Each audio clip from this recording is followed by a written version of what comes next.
Try to relax, forego the stress. Something ain't popping and you look a mess. Here's a suggestion, I hope it works for you. You better chill. Good evening, and welcome to this episode of Women in Jazz Philadelphia with yours truly, your hostess, Khadija Renee, local jazz diva. Welcome, welcome, welcome to this expose on the role that women played in the development and the furthering of the great American classical music that we call jazz. This evening, we're going to be featuring the great Mary Lou Williams. Yes, well, for those of you who don't know anything about the Mary Lou Williams, you're going to learn a lot about her this evening. She was a phenomenal arranger, composer, pianist, and leader amongst the jazz musicians of 6 decades, really. I think she started probably in the 40s, 50s, 60s. Here with us this evening to teach us more about the great Mary Lou Williams is Professor Tammy Curnoto. She's a professor of musicology at the Miami University. No, not in Florida, but in Ohio. Yes, there's a Miami University in Florida, and Professor Tammy Curnoto is an affiliate faculty of American Studies, Black World Studies, Women and Gender and Sexuality Studies. Dr. Curnoto is the president of the Society of American Music. And in 2014, she won the Miami University Alumni Association Effective Educator Award. So she has a book out, and it talks very much about our premier artist that we're featuring this evening, the great, late Mary Lou Williams. So why don't we bring on Professor Curnoto. Join me in welcoming Professor Mary Lou Williams. I'm sorry, Professor Tammy Curnoto. But you know what? I think that Mary Lou Williams should have been called a professor posthumously because she did influence some of the great artists that we know of, like Thelonious Monk, Dizzy Gillespie, etc. So without further ado, please welcome Professor Tammy Curnoto. Hi, Professor. Hi, it's a pleasure to be here with you. The pleasure's all ours, I assure you of that. And I know you are in the full swing of the fall semester at Miami University, and it's very kind of you to take time out and tell us more about your book, Soul on Soul, The Life and Music of Mary Lou Williams, and the documentary, Mary Lou Williams, the lady who swings the band. You also had some contributing roles in that as well. So, Professor, why do you think it's important for the world to know about the history and impact of women in jazz and the genre of jazz, as well as other genres? I think, too often our historical perspective is focused just solely on a few master musicians who we have deemed as the leaders or innovators of particular sounds. And that has only given us a small glimpse of what is a rich musical history. And so, oftentimes the women who were part of those scenes and just as innovative in what they were doing musically are left out. And I think it's time that we began to expand our historical gaze and really consider not just, who are these names that get promoted over and over again, but ask the questions, who do we not know? Who is also playing? Who have we not heard from during these particular time periods and in relation to these different subgenres of popular music? Exactly. And for those of you in the audience who are not familiar with the late, great Mary Lou Williams, how would you encapsulate her for those who are novice to her? Well, I think it's not an overstatement to say that she is the history of jazz, that she embodies the history of jazz. She had a 6-decade career that began in the 1920s when she was just a young woman, and that career stretched into her death in 1981. And unlike many jazz musicians that we talk about that are kind of locked in time with a particular style, genre, or or performance aesthetic, Mary Lou Williams moved fluidly through all the eras of jazz, and really was provided a holistic view of jazz history. You know, she was a composer, she was an instrumentalist, she was an arranger, she was an activist, but she was also an educator. So your point at the very beginning of saying that she should have been called a professor, in her last year she was called a professor because she spent the last 12 years of her life teaching jazz appreciation and also leading the jazz band at Duke University in Durham, North Carolina. Wow.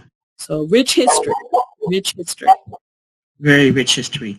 At a time when the music was dominated by men, and the women were not allowed to really emerge as leaders, composers, arrangers. Instead, they were highlighted and casted as female singers out in front of the band singing, being alluring and pretty and sensual. But the fact of the matter is, the truth of the matter is, many, many, many, many women of all races and colors were creating music just as powerful and meaningful and popular as the men. Yes, ma'am. Yes, indeed. And that's the purpose of our series, Women in Jazz, to kind of let the elephants in the room come out and play. As a matter of fact, speaking of playing, why don't we expose our listening audience to one of the songs that the fabulous Mary Lou Williams recorded, a popular tune from a Broadway play, It Ain't Necessarily So. Let's listen to her version, her taste, her twist on that great song. And we'll be right back.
Professor Cornudo, would you elaborate and define what you meant when in your book when you alluded to the 1960s being the painful era for American music?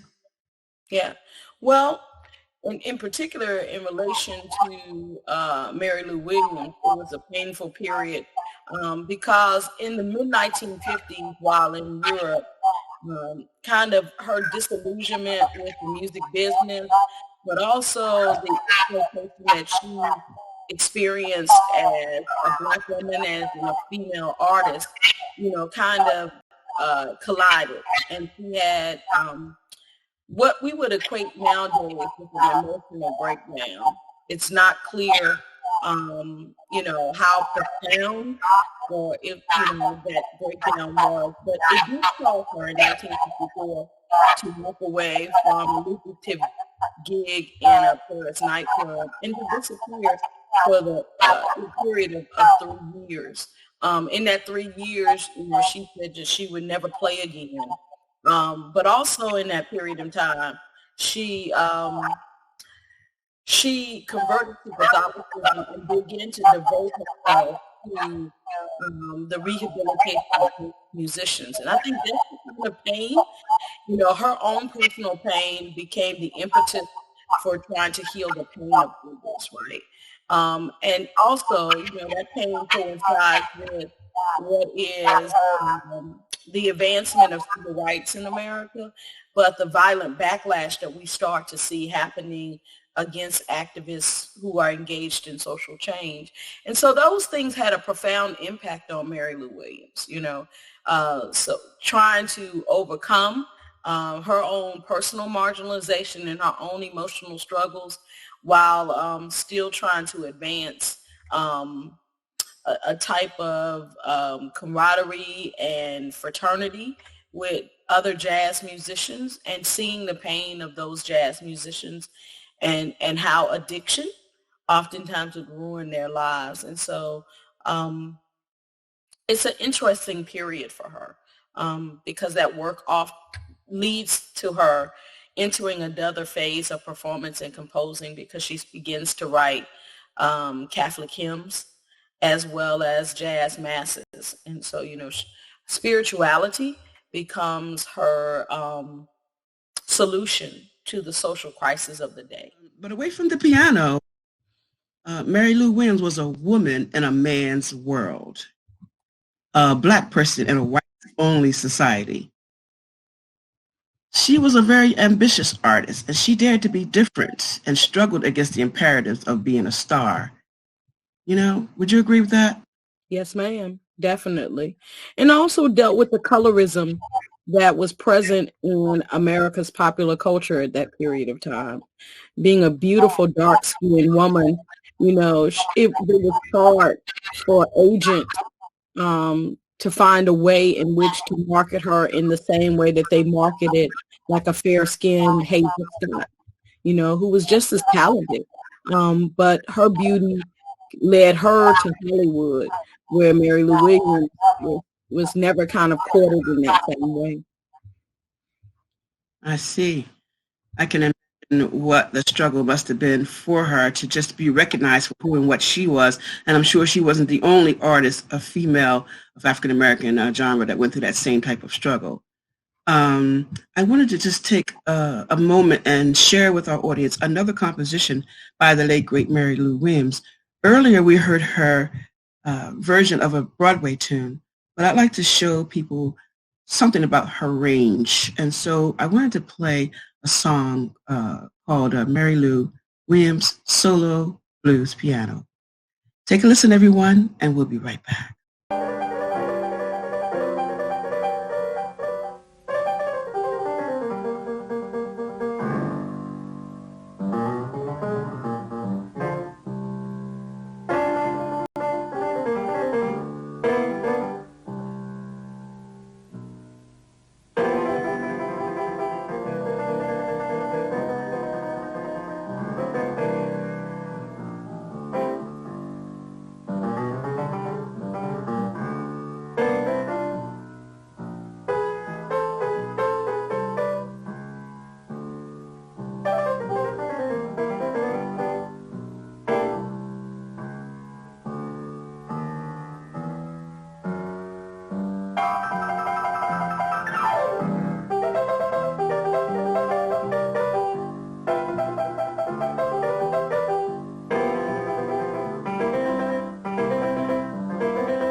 Well, welcome back, everybody.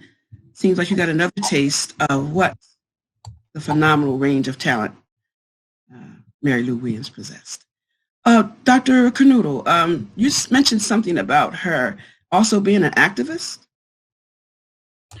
Very much so. So her activism not only involved, the traditional lines of kind of communal and social change that, we saw or we reflect on or divine in the 60s struggle. But also she was very much an activist in terms of altering the relationship between Black Catholics and the Catholic Church.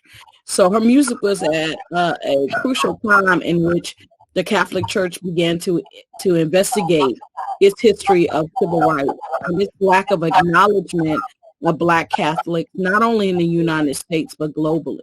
So her music really represented how there was real conversation during this period about how to marry African culture, African identity in all its derivative forms within the liturgy and the practices of the Catholic Church.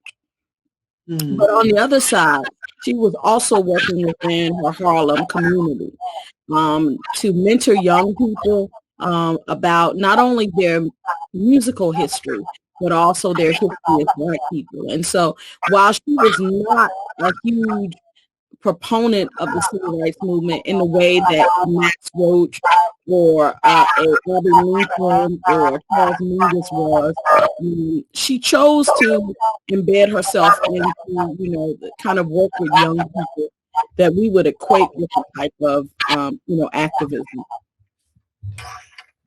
Excellent. I was wondering, what actually inspired you to conduct this undertaking, the writing of this book, Soul on Soul, The Life and Music of Mary Lou Williams? Why did you choose that topic?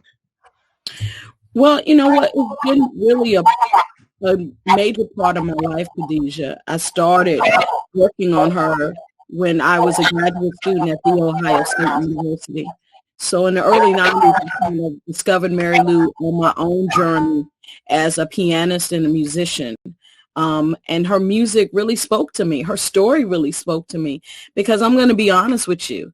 I did not know that many Black women instrumentalists in jazz. I knew a lot of singers, but I didn't know instrumentalists. And so she was kind of my entry point into that world as a pianist because I was experimenting with jazz. But also she was instrumental in helping me think about my own self as a Black woman who was entering spaces that were largely white and largely male-centered.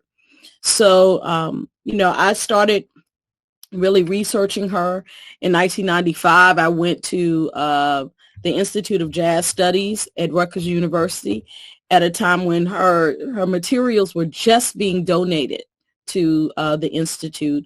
And so I was amongst some of the first scholars to really look at the uncatalogued works.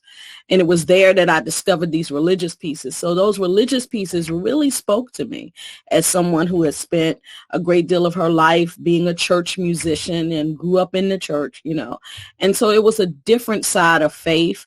And it really provided me a lot of insight to how she was trying to enact social change in a very different way than, some of her peers in terms of the civil rights movement. So my book, Soul on Soul, was actually first written in 2004, and it was a dialogue. It was a dialogue to the first book written about her, that I felt really only touched on part of the musical legacy of Mary Lou Williams. That book really laid more of its weight toward the personal aspects of her life. And I'm sure that oftentimes as women, our personal lives can eclipse what contributions we make in an intellectual or creative way.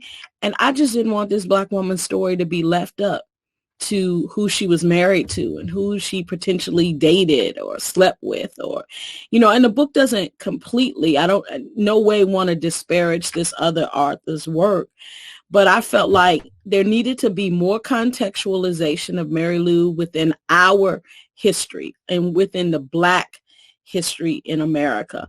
And I also wanted to put her music at the forefront so that we never had to engage with her in the kind of reclamation culture that we've had to do with Billie Holiday, and all of these other women who the pathologies of their life, which has been created by the racism of this world and the sexism of this world, gets exploited, right? And in many ways eclipse what their contribution is.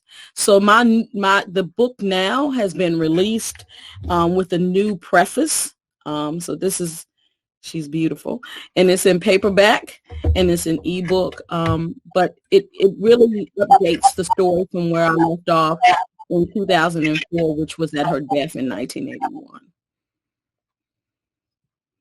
Well, her personal life was quite interesting as well. Yeah, it was. 11 children, and she played piano from the age of 3 and 4. Yeah. Bricks in her window to stop her from playing the piano all the time. And I imagine, because she came up down south, she was right? raised in Atlanta, Georgia. Her family migrated to Pittsburgh around 1915, and dealing with even the racism that was present in the North in some of these ethnic communities, So it's a very rich story. Yes. And I wonder if they're planning to make a movie about her, because she certainly is movie worthy. Mm-hmm. They'll be doing stories about other great African-American females. And I think she's deserving of one too. I hope someone will produce. But it was interesting that you mentioned that I wonder how she found jazz. I wonder how she started playing jazz. Do you know that part of her story? Well, it had to do with the rich environment of Pittsburgh. At the time when she moved to Pittsburgh, a lot of the music culture was not just happening in theaters, but a lot of that culture was happening within neighborhood homes. So it was nothing to hear people playing piano within their homes. And it was nothing for people to have, Black people to have player pianos as well. But a major part of her indoctrination of jazz had to do with her stepfather, Fletcher Burley, taking her to the TOBA Theater in Pittsburgh. And that's where she first heard Lovey Austin, the great band leader, arranger, and pianist, and said, that's something I want to do. So, it really speaks to a part of jazz history that I think we touch upon sometimes, but we don't really fully look at. And that is how this music was accessible in our communities in ways that went beyond nightclubs, and even extended beyond records, right? And so her being able to go to a theater with her stepfather, and her being able to hear this music within her neighborhood and becoming part of that regional scene was very much important in terms of her development. I see. Well, one of the reasons why I'm very grateful that the Mary Lou Williams Foundation allowed me to do this episode was because I wanted to make sure that people understood the impact she had on the genre of music. She wrote hundreds of compositions and arrangements and recorded more than 100 records. And she wrote and arranged for some of the most well-known male jazz icons that we can think of, like Duke Ellington and Benny Goodman. And she was friends and mentor and teacher to the great Thelonious Monk. But what I didn't know is that, he actually borrowed one of her riffs and created a hit from it. Yes, he did. He took the first couple of bars from a song called Walking and Swinging, which was one of Andy Kirk's big hits back in 1936. And it became the basis of his song Rhythming. So that groove you hear at the very beginning of his song was based on her. I think it was an homage to her in many ways. All right. Well, just to get the audience a little bit more taste of the greatness of Mary Lou's musical capabilities, let's play one more song called Miss Dee Dee, which has a little bit more of the bebop flair. Check that out. everybody, and we'll be right back. And when we do come back, we're going to bring in Philadelphia's own finest female pianist, arranger, composer, teacher, educator, who reminds all of us here in the Philadelphia region of the essence of the great Mary Lou Williams. As a matter of fact, Mary Lou Williams is one of her mentors, and she's one of our star-studded recipients of many awards and many accolades here in the city. Mrs. Kendra Butler Waters will be joining us shortly, so stand by.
All right, so now everybody, you got a chance to hear and get the feeling of the soul and the greatness of a female leader, a woman in jazz, here on Women in Jazz Philadelphia. All right, so Dr. Cornudo, tell me how your book was received. Well, in 2004, when it first came out, it was very well received, and it's had a great history as a book. It is released now under a different publisher because 2 years ago, my original publisher went out of business, and so I'm glad to see Mary Lou have new life and this book to live again. And so I really feel like it's a blessing to be able to have this book out there and to continue to tell her story, but hopefully inspire other people to look and listen for other women musicians that are around them, that are out there. All right, I quite agree. So, Professor, I wanted to have the pleasure to bring on our own Mary Lou Williams inspired artist from the Philadelphia region, the fabulous Mrs. Kendra Butler Waters, to tell us a little bit more about what inspires her in her music and the influence that she feels as though Mary Lou Williams has had on her life. But first, I forgot to tell my audience a little bit about her. Not only is she a pianist and composer and vocalist, she studied both classical and jazz piano with the world-renowned Charles Pettaway for 11 years. She studied jazz piano with some of Philadelphia's well-known pianists like Don Wilson, Kenny Gates, Eddie Green. Kendra has directed several performances with the Philadelphia Jazz Project, and she also was the jazz resident at the Philadelphia Kimmel Center of Performing Arts here in Philadelphia, downtown, in the year 2015-2016. So without further ado, who also has a CD coming out, let's bring on our own original composer and band leader, Ms. Kendra Butler Waters. Hello, how are you, Khadija? Thank you for having me. Namaste, Queen. It's always a pleasure to see you and an honor to have you aboard with us this evening. Thank you so much for joining us. Please, please, please tell the world, what are you doing lately with your music? Well, I'm thankful to have a new album that is coming out titled Faith Walk. And that actually the date got pushed back because of COVID. It was supposed to be released just this past week, but it looks like it's being pushed back to December in terms of distribution stuff with disc makers, but it is coming out. And you can also always, visit my website for more information with regards to that. And really, honestly, I've just been, plugging the album. I just released a single from the album called The Negro Spirituals. It's a medley of 3 Negro spirituals, and my husband and I work collaboratively in terms of releasing a video that came out earlier this month.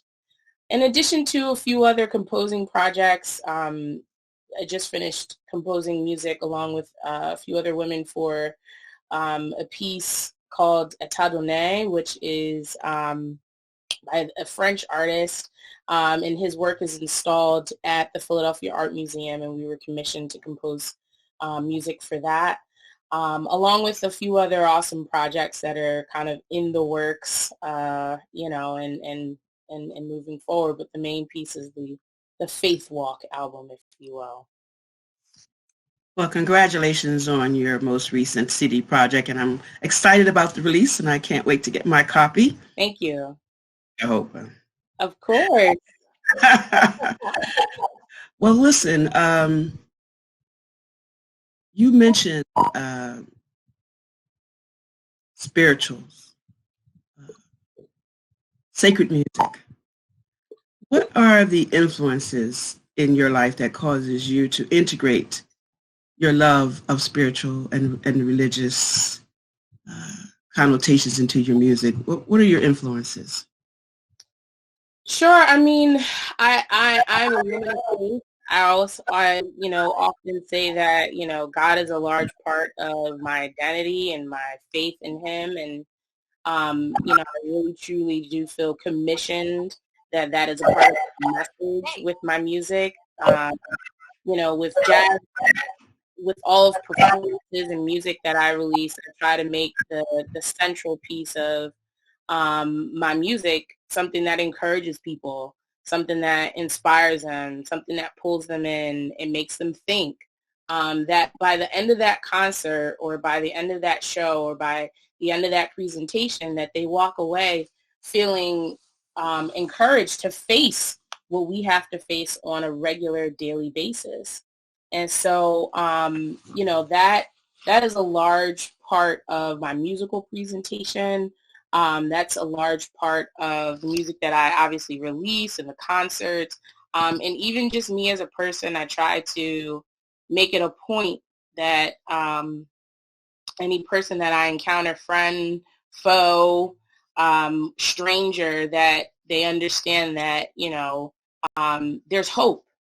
And in the music that we deliver, there has to be hope attached to it, which is why and I'm sure you're going to ask this later, but why I feel such a personal connection to Mary Lou Williams as, an African-American woman who, really came into her own, and that I call it the second chapter of her life where, a lot of the fame and the her where she catapulted in music was at that period when she intertwined faith into her music. I understand that.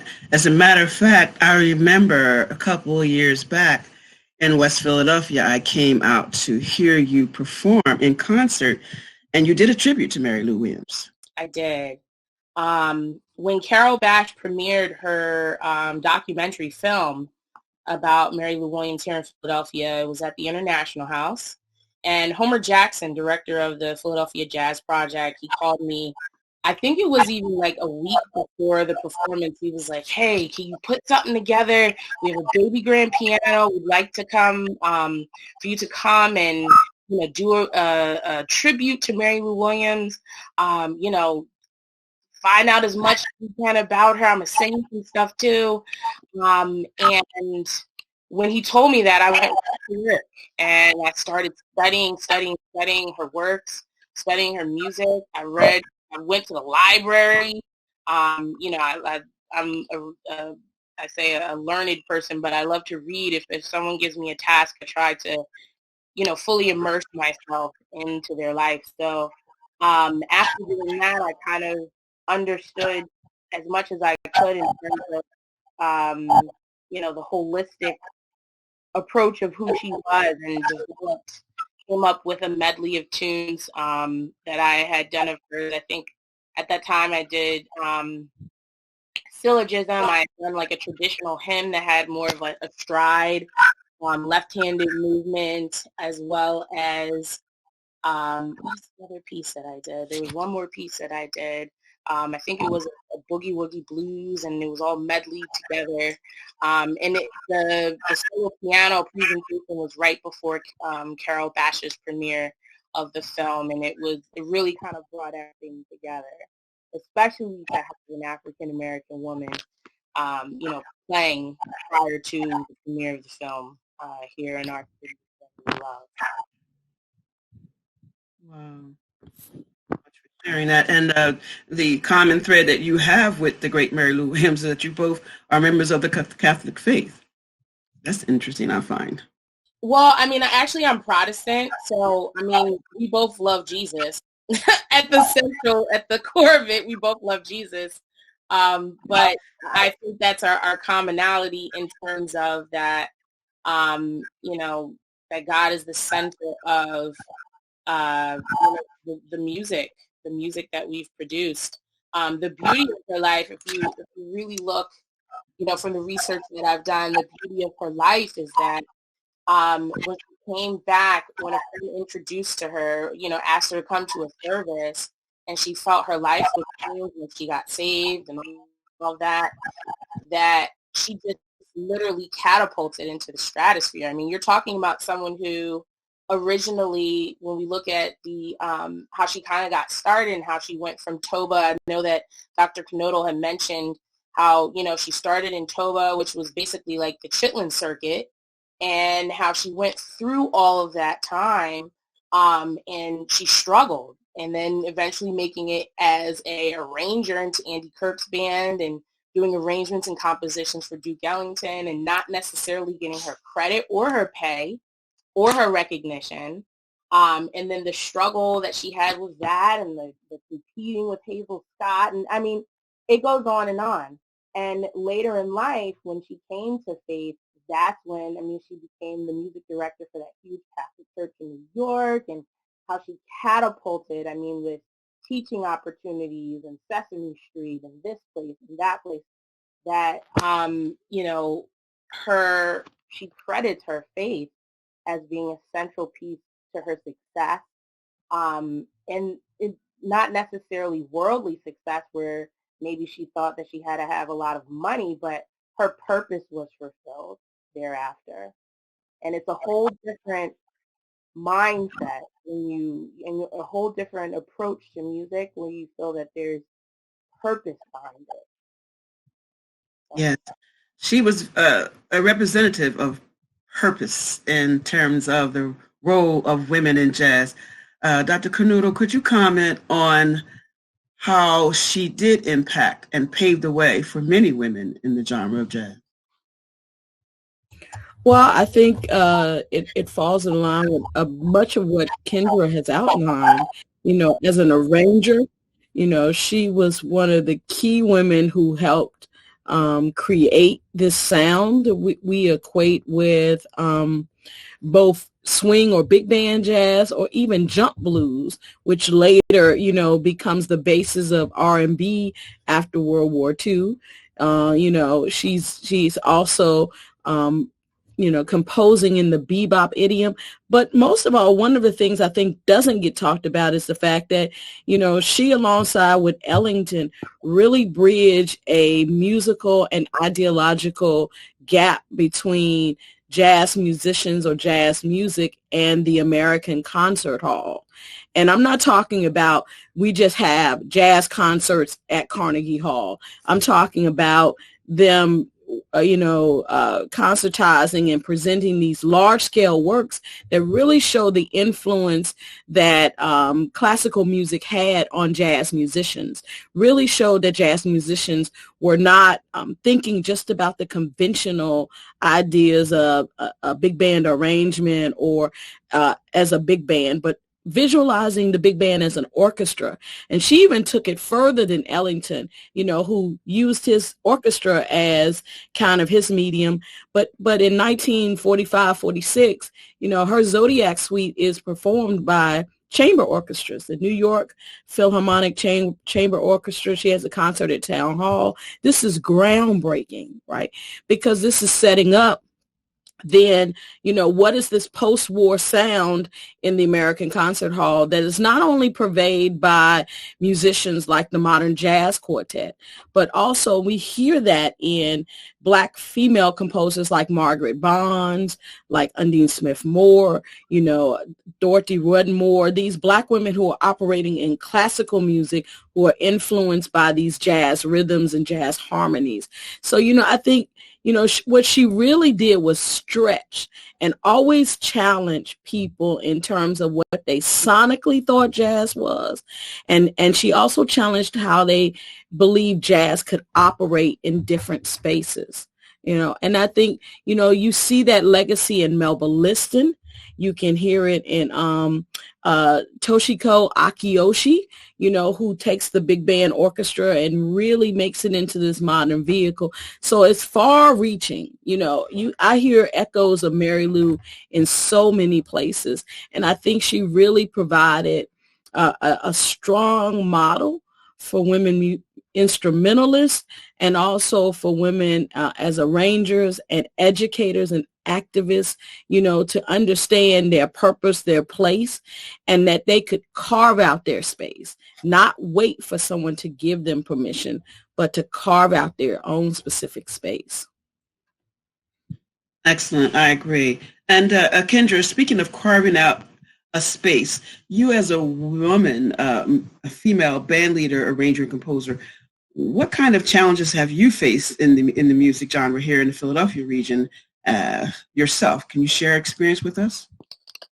Sure. I mean, I say that my experience is with musicians, and I have to be quite honest, with musicians, male musicians that I've worked with, most male musicians have always treated me with the utmost respect.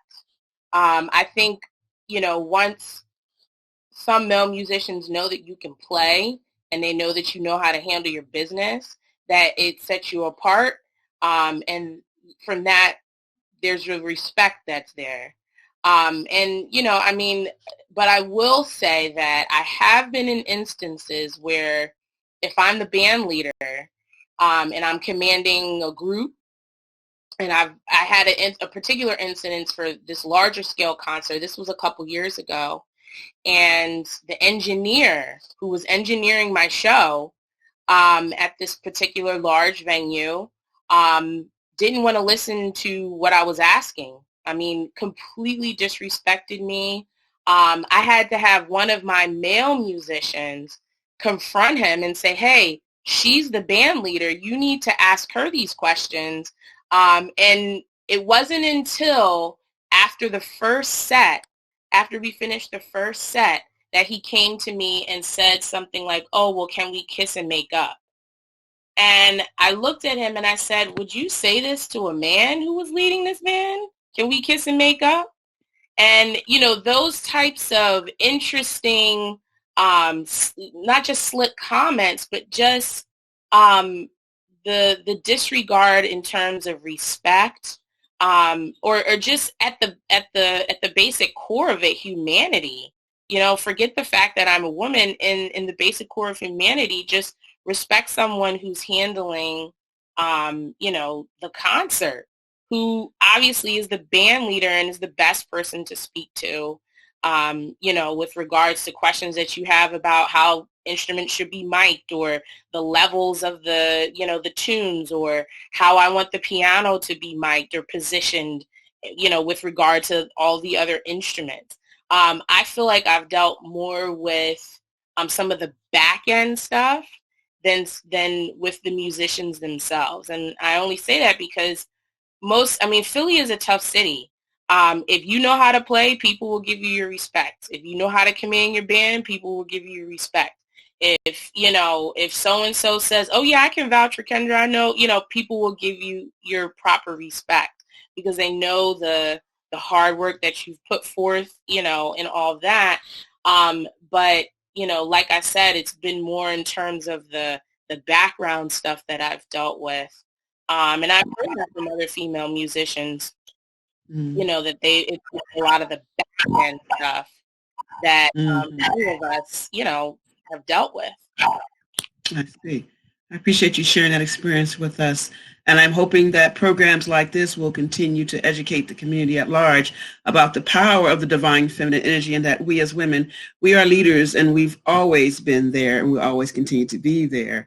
Kendra, we're going to segue into a song that you recently composed. Can you tell us a little bit about us before we play it? Sure. I believe that you're referencing the first movement of my Elizabethan suite. So I composed a 4-part suite, and it's called the Elizabethan suite. The first movement is the recording that you are getting ready to play, called Sweet Baby Cakes. And the entire suite is an ode to my grandmother. She passed away when I was 3. And each movement kind of chronicles a major period of my growing into womanhood. So I figured that would be very appropriate for this evening's wonderful program. We're focusing on the power of the woman. That's right.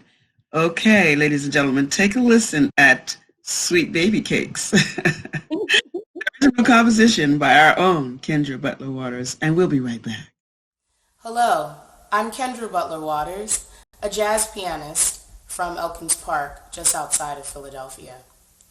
For today, I will be playing the Elizabethan Suite, an original piece of mine, as part of a larger body of work. I'll be playing just the first movement, which is called Sweet Baby Cakes. It is an ode to my grandmother who passed away many years ago. I hope you enjoy.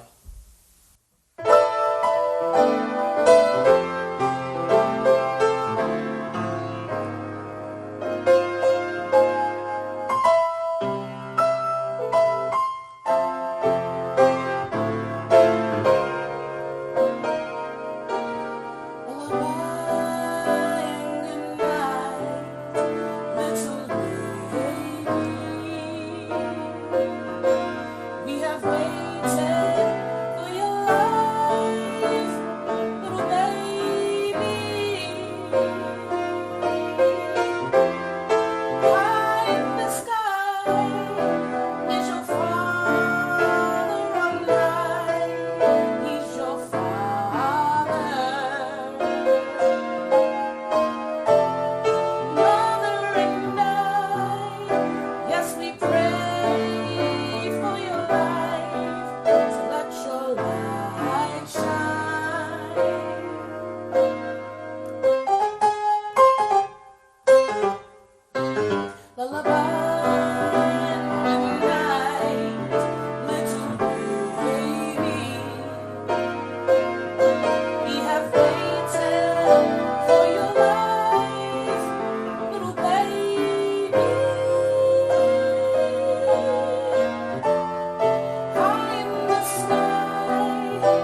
right. That was an original composition by our own Kendra Butler Waters, composer, arranger, and band leader, following in the footsteps of many great females who led the way for other females like our own Kendra. So thank you for sharing that. And we'll hear one more song by you. That's the second part of the suite we're going to be hearing later. Actually, it was one of Mary Lou Williams' original tunes called Forerunner. All right. So we're going to hear our very own tribute to the great late Mary Lou Williams, who was featured in a documentary that I want to make sure that my audience knows is in existence. It's called Mary Lou Williams, the Lady Who Swings the Band. And our own Professor Tammy Kernoodle from Miami University in Ohio made some very important contributions to that creation. Could you elaborate on that for us, Doctor?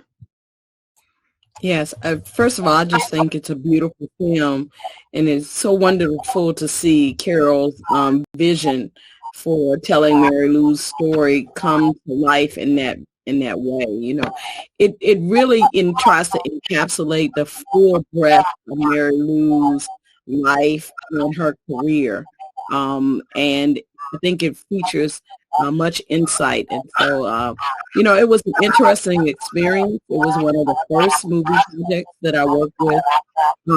And, you know, it was a 20-year process with Carol. So I met her earlier in the process of making that film. And just to see the end product and the beauty of it, it was definitely worth seeing. It's worth owning as well. I think it provides such a rich tapestry that I think you could teach a whole history of jazz class by just looking at different aspects of that movie and taking Mary Lou's history in that, because she intersected so many people in so many eras. Right. I quite agree.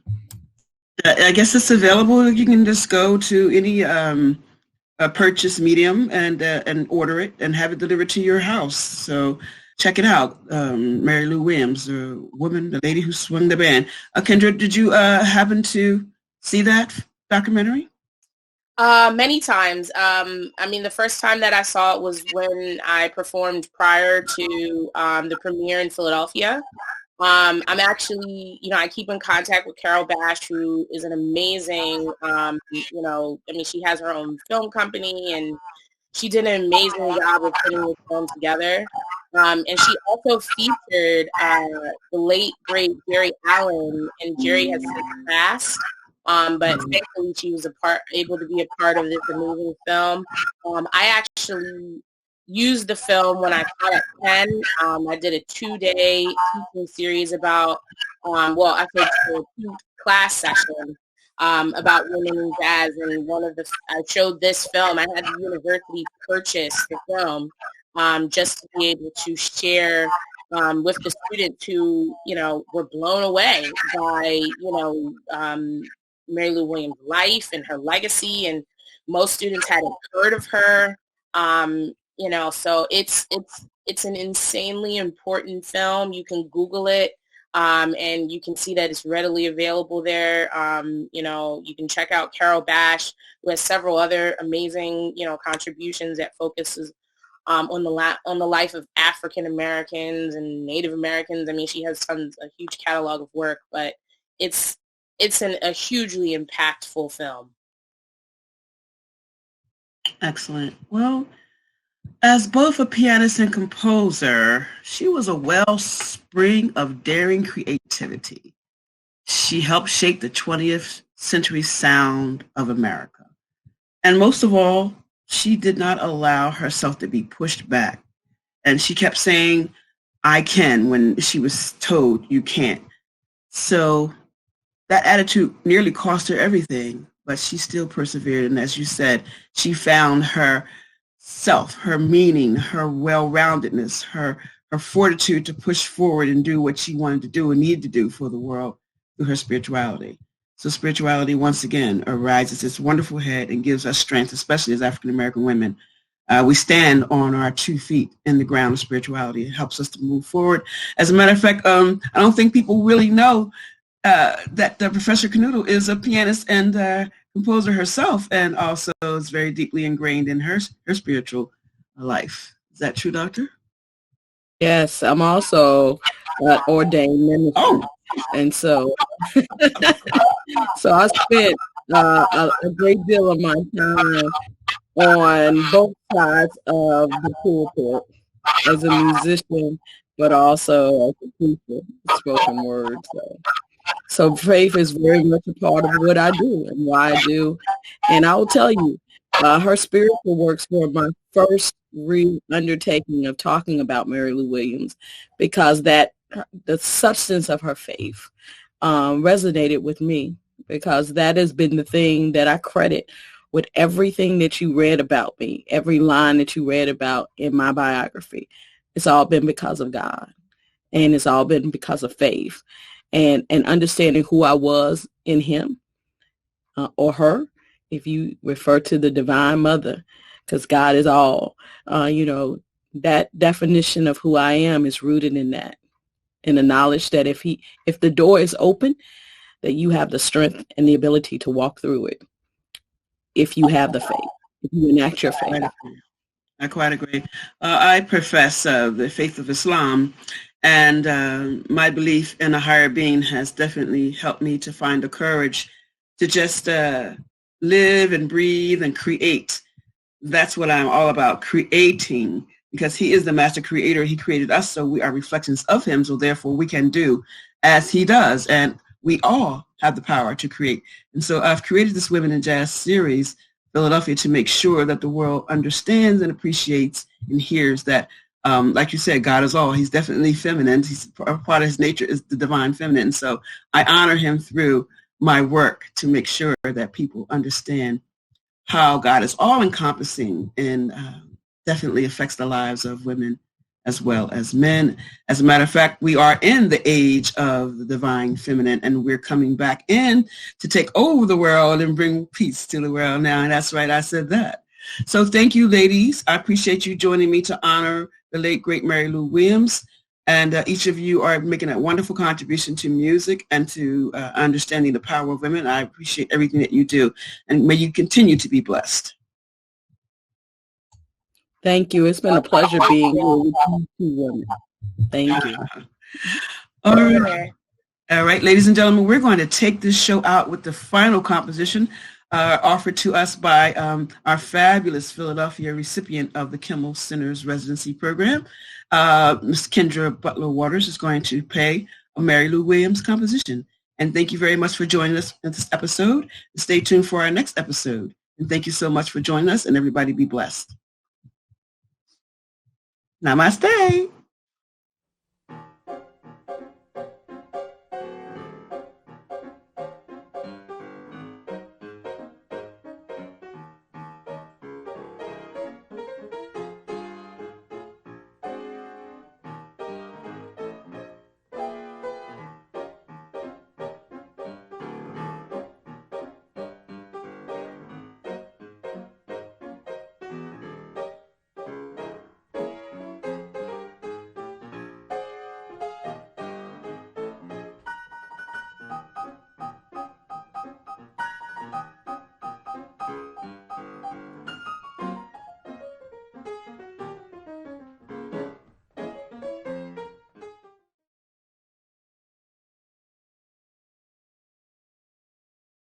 Life can be brutal and you might get pissed. Here's the solution, unclench your fist. You'll make out better if you can just be cool. You better chill, 'cause that's the deal. You better chill for real.